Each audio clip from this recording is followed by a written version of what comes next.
Hello, this is Craig Beck from StopDrinkingExpert.com. Welcome to today's video. I want to talk to you about how you stop thinking about drinking alcohol, because this is a problem for a lot of people. And first of all, I just want to explain that something quite strange has become normal for you, the drinker, because drinkers think about alcohol a crazy amount of time. I mean, an insane amount of time, actually. It's just that this change in thinking slowly changes, so slowly over years and decades that it doesn't appear to be so unusual. It becomes commonplace, it becomes normal to you. And you see, the drinker is thinking about drinking all the time. If they're not drinking, then they're planning when they're going to drink next. You know, as an alcohol addict, you're always doing a risk assessment of your environment and your upcoming environment. The risk, by the way, is not anything dangerous. It's actually the opposite. The risk you're considering at this point is that alcohol won't be available to you. This is the risk that you're trying to avoid. So when you're an addict, you're always thinking, right, hang on, where am I going later? Okay, I've got a meeting at work. Okay, I can't drink there, but straight after I could go to the pub, I could get some booze there. And you're always planning how your drinking is going to fit into your life, and it becomes normal, even though it's insane. And you can see how insane this behavior is if you just change the substance. Imagine if you thought about potatoes the way you think about alcohol. And if you're not eating a potato, you're thinking, when can I have a potato next? Okay, well, I'm going to a meeting. I can't have a potato in the meeting. But after the meeting, I can go and have a potato. Okay, good. Do you see how crazy it starts to look? And then imagine if your friend came up to you and said, hey, want to come to a party later? And the first thing you say is, will there be potatoes there? And your friend says, no potatoes. And you go, oh, it sounds like the worst party ever. It sounds boring. I'm just not going. No potatoes at a party. I mean, it's ridiculous. It's crazy. It's insane.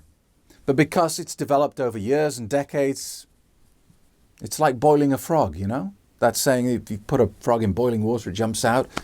If you put a frog in a cold pan of water and slowly bring it to the heat, it dies. And that's what happens with alcohol.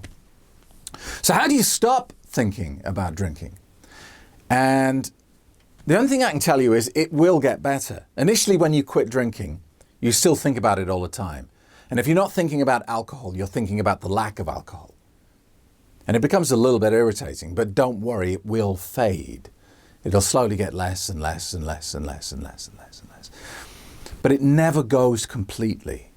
Not in my experience, anyway. 2 days ago, I went to stay in a hotel, and I've not been in this hotel for over a decade. Last time I went there, I checked in at reception, they gave me the key, but instead of going straight to the room to see what my room is like and what the view's like, I went straight to a convenience store and I bought a big bottle of ouzo and a packet of chips. And I took them to the room. So the drink came first, then I wanted to see the room. And I sat in the room and I drank the ouzo and I ate the chips. Anyway, that was a long time ago. So 2 days ago, I went back to this hotel and I stayed there again, but this time, of course, I went straight to the room with my key. But the weirdest thing happened. I put the key in the door and I opened the hotel bedroom door and I stepped inside. And as soon as I stepped inside the room, I had this powerful thought, this suggestion came to my mind, and it said, should you go and buy some ouzo? And I stood there and I thought about it and I thought that would be a terrible thing to do. And I went on with my day. But here I am years after stopping drinking, and even I still get these thoughts of, should you drink? Would this be a good time to drink? And some people get upset about this. They see this as a sign of weakness or an indicator that they've not really beaten the drug. What I'm going to suggest to you here is you see it as a positive thing. Why? Well, because you have no choice. And there's no point getting upset about things that you're not in control of. There's no point getting upset at gravity because it's not doing what you want it to do. It's not going to change for you. You can only change the way you respond to it. And the same is true of these thoughts about alcohol, because you're not consciously deciding to think about alcohol. They're just popping into your brain, you know. Probably when I walked into that hotel room, I stood on a psychological anchor, something that linked me to the past, and that caused a memory from my subconscious to leap into my conscious. I'm not in control of that. So there's no point getting upset about it. So what I suggest you do is you see these thoughts as reminders that the problem with alcohol has not gone away. You're not cured. You have not beaten it. It's not like you can now drink normally. You've controlled the beast. Think of alcohol like a demon. And this demon wants to kill you. But you've managed to catch it and you've put it in a box and you've locked the box. Now, the demon isn't dead. You haven't beaten him. He's still there, but he's locked in a box. And you are perfectly safe as long as he stays in that box. But every now and again, the demon, even though he's quite weak now, even though he's half the power that he used to be, every now and again, he's going to shout out from the box and say, "Let me out. Just for a little bit. Just give me a little bit of air." You know, something like that. And you're going to think, should I open the box? Now, just like feeding a gremlin after midnight, opening that box is a big mistake. It's going to cause you nothing but pain and misery.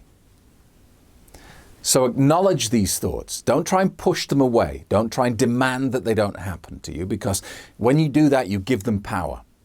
They're going to happen more often, more regular, and louder.